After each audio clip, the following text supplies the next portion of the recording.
Tudo aconteceu quando eu tinha uns 3 aninhos de idade. Minha mãe estava programando pra gente ir no dentista naquele dia. E ela estava se arrumando as coisas de casa, fazendo almoço pra gente poder ir. E ela deixou eu brincar, né? Deixou eu brincar dentro de casa. Só que meu pai, ele trabalhava, ele tinha carro, tinha algumas coisas no terreno. E ele deixava essas coisas parado. Tinha um carro parado no terreno, e era uma Brasília. E eu gostava muito de brincar nessa Brasília, era como se fosse meu parquinho, né?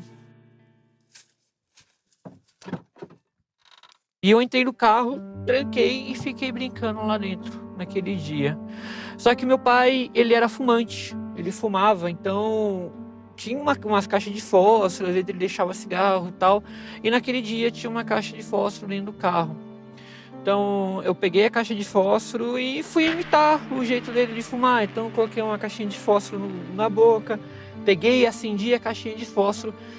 E no que eu acendi, eu sei que incendiou o banco onde que eu tava, ele começou a pegar fogo. Automaticamente eu tentei fugir do fogo, saí daquele lugar, fui pro outro banco, fui pro banco do lado. O fogo começou a aumentar, incendiar. E eu fui para trás e tentar me esconder. Eu fiquei lá atrás e a única coisa que eu conseguia fazer era tentar me esconder, tentar ficar o mais longe possível do carro. E isso foi durante 15, 20 minutos que eu fiquei dentro do carro pegando fogo. Até que uma hora que minha mãe pensou, né, e foi me buscar e viu o carro parado lá, a Brasília estava parada, cheio de fumaça preta, o carro estava totalmente incendiado, né, todo de fumaça. Ela tentou olhar lá para dentro e me viu lá dentro pegando fogo. Ela começou a gritar, berrar para todo mundo, berrar para os vizinhos, para a família, até que minha tia veio correndo, tentar fazer alguma coisa, tentar salvar. A minha mãe tentou pegar pegou um bloco, quebrou a parte da frente e ela tentou tirar eu, só que ela não conseguiu de primeira. A minha tia, com mais coragem, mais desse temor, enfiou o braço lá dentro mesmo, até ela se queimou um pouco os braços e ela conseguiu me tirar lá de dentro. Naquele momento ali, ela tirou eu de lá e como se fosse uma pele de porco assada, sabe? Pingando gordura, pingando fuligem.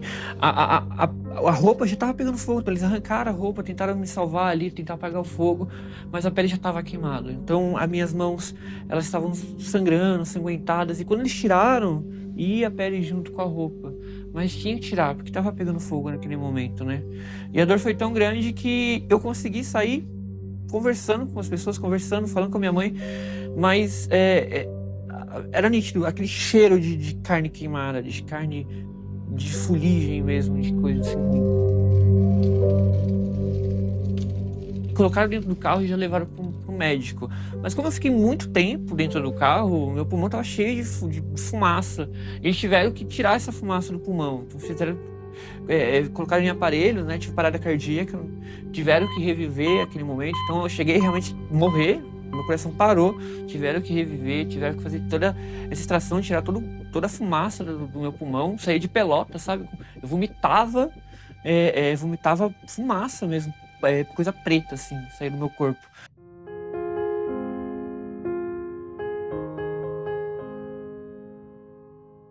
Foram mais de 130 cirurgias, dos 3 anos até os 20 anos.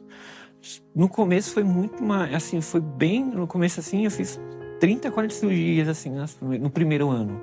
De cirurgia de tirar a pele, fazer procedimento de corte, tirar coisas queimadas, e depois enxerto. O enxerto não dá certo, tem que tirar toda a pele novamente, fazer lavagem, colocar de novo a pele. Então, vários procedimentos.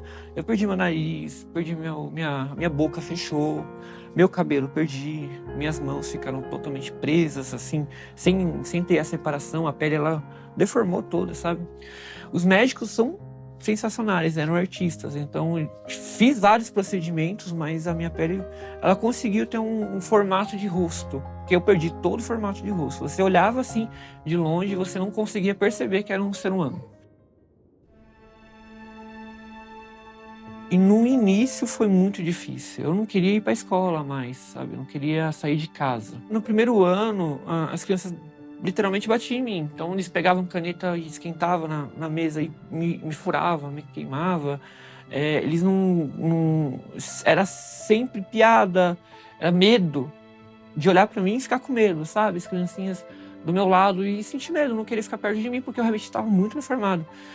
E aquilo foi muito confuso pra mim, porque eu queria estar perto deles, queria fazer, e eu não percebia, sabe? Tipo, não entendia tanto por que isso acontecia, mas isso acontecia e era natural às vezes para eles. Eu tive essa percepção um pouco depois, quando eu realmente comecei a entender que eu era diferente. A primeira grande memória, eu acho que eu tinha uns 5, 6 anos, que eu estava na rodoviária, e um senhor passou do meu lado e me chamou de Sexta-feira 13.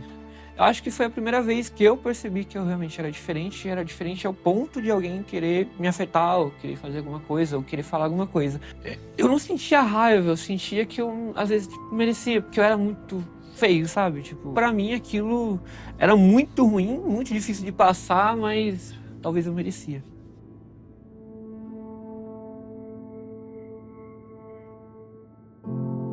Eu cresci meio que à parte, tipo, de lado, sabe? Aquele coitado, aquele doente.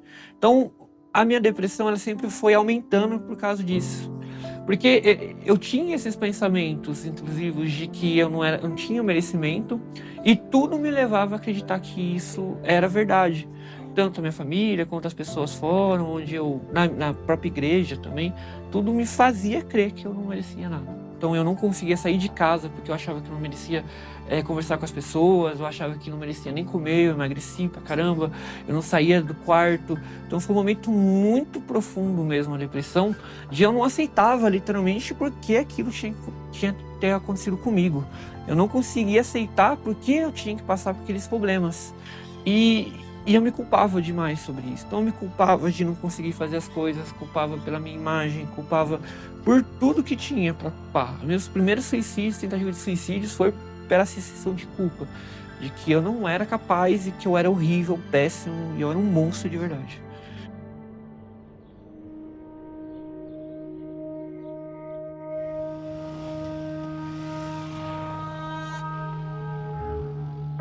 Chega um momento que eu percebi que eu vou me internar, eu vou sair de casa e pedir para minha mãe me internar. Foi assim, era a última vez, e eu falei para minha mãe, é a última vez que eu vou tentar. Se eu não conseguir mais, se eu não conseguir mudar a minha vida, se eu não conseguir ver uma saída, porque eu não vi na igreja, eu não vi em lugar nenhum, sabe, saída.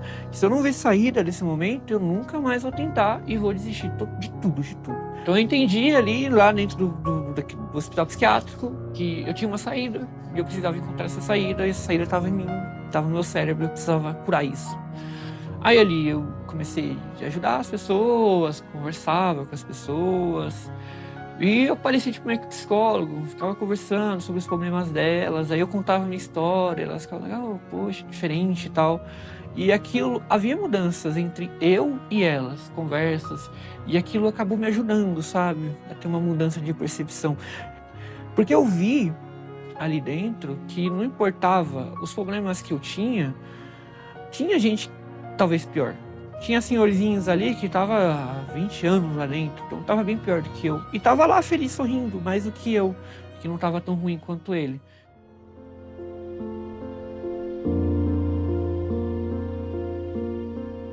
Quando eu saí de lá, eu sabia o método, sabe? O método é você encontrar a felicidade independente do onde você esteja. Só que eu não conseguia ter essa capacidade, porque eu sempre estive no fundo do poço. Então, eu procurei um tratamento, um psicólogo, um psiquiatra que me desse um tratamento que me curasse, que não só me fizesse manter vivo, porque eu não queria só estar vivo, eu queria viver realmente, sabe? Então, com a ajuda dele, eu fui tomando os remédios certos, na hora certa, e fazendo esse tratamento, eu fui conseguindo ter uma base no meu cérebro para tentar achar essa felicidade.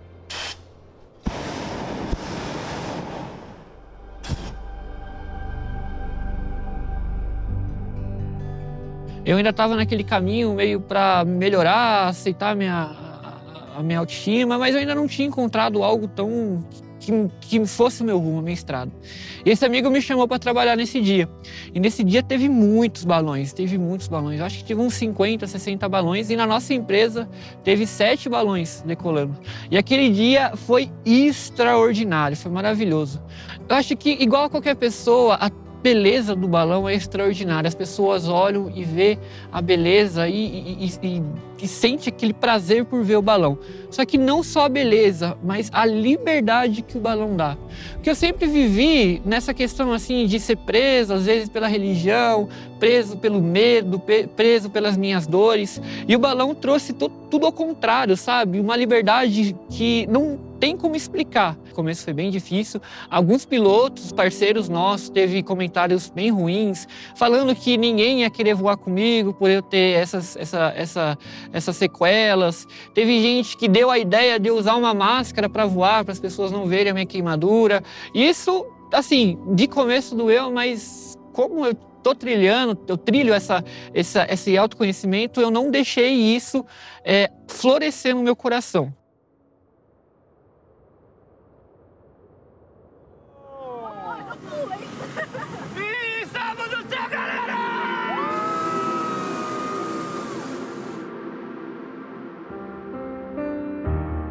O fogo, ele acabou com a minha vida. Foi o marco trágico de toda a minha história. E o balão com fogo foi um marco bom, o ápice da minha história. Então, isso para mim foi a certeza que eu realmente estava feliz, sabe? Não foi, eu quero percorrer porque aquilo é felicidade, não. Aquilo foi a demonstração de que eu era feliz. Eu amo o balão, adoro. Mas se não existir balão, eu também vou ser feliz.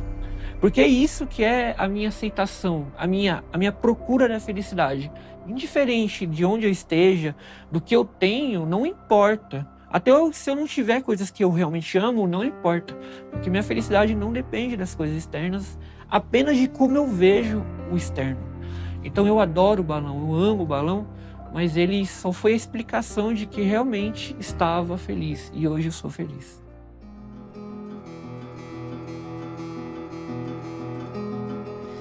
Eu conheci ele pelo Facebook, ele me enviou convite, aí eu fui visitar o perfil dele para olhar. Aí eu olhando o perfil dele, eu vi que ele gostava de escrever poema, poesia, e eu gostava disso também, que eu gostava de escrever. Aí eu adicionei ele, aí ele me mandou mensagem, a gente começou a conversar, ele me mandou um poema. Aí queria mandar um poema, eu comecei a conversar com ele mais e mais, e foi evoluindo. A gente teve uma amizade por um tempo, ela acabou gostando muito de mim e ela pediu eu em namoro, que foi um marco ainda mais na minha trajetória. E a gente acabou se apaixonando. Quando a gente foi se ver a primeira vez, foi no aeroporto. Eu tava muito nervosa. Aí, quando eu vi ele a primeira vez, foi uma sensação, assim, muito boa. Foi bem diferente, Eu até quase desmaiei de felicidade. A gente chegou, se abraçou, deu um beijo, ficou feliz, a gente quase chorou. Aí a gente foi andar na praça, conversar, depois a gente foi pra casa, ele foi conhecer minha família, apresentei ele. E foi assim. Eu fui conhecer ela, peguei o avião, fui conhecer, me apaixonei por ela e falei que 40 dias depois eu ia buscar ela pra casar. Aí vim pra cá e voltei 40 dias depois pra casar com ela. O que mais me chama a atenção nele é por ele ser forte, porque eu me inspiro muito nele.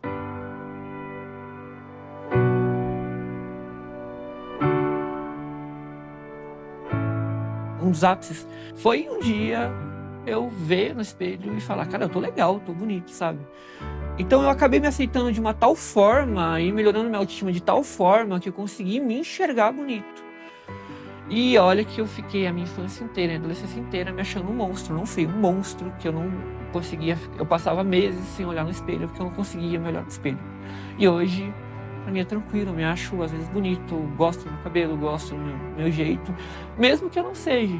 E falar que eu não sou não é uma depressão, é simplesmente falar que tem pessoas que olham pra mim e me acham feio. Então, mesmo que eu não seja pra essas pessoas, isso não me importa, porque hoje eu tô me gostando. Então, a aceitação é isso, é se olhar, é olhar pro externo de uma maneira diferente do que ela realmente ou é, ou que você olhava.